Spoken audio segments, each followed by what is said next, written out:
Jenderal Kostrad TNI tembus hutan belantara, ajak prajurit salat sebelum perang.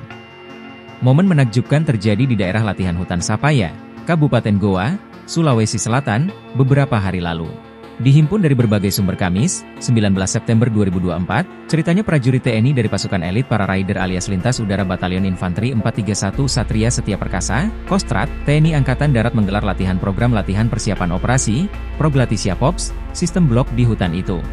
Dalam latihan jelang operasi itu, ternyata nggak cuma prajurit Yonif 431 SSP saja yang terlibat tapi juga pucuk pimpinan tertinggi Divisi Infanteri 3 Kostrad, yakni Panglima Diviv 3, Mayor Jenderal TNI Bangun Nawoko.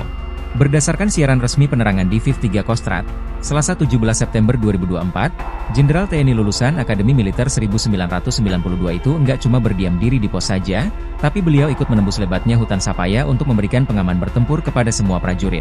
Momen yang menakjubkan yakni Maijen TNI Bangun Nawoko mantan Wakil Asisten Operasi KSAD Bidang Rencana Operasi itu ternyata juga memimpin langsung prosesi salat. Beliau menjadi imam dalam salat berjemaah yang digelar di tengah hutan. Usai salat, Jenderal TNI Bintang 2 ini tak langsung berdiri dan melanjutkan latihan tempur. Beliau duduk bersila dan menengadahkan kedua belah tangannya untuk memanjatkan doa kepada Allah Subhanahu wa Ta'ala. Apa yang dilakukan Maijen TNI Bangun Nawoko itu terekam dalam rangkaian potret yang diabdikan penerangan Diviv 3 Kostrad. Cukuplah Allah menjadi penolong kami dan dia sebaik-baiknya pelindung, ditulis Maijen TNI Bangun Nawoko.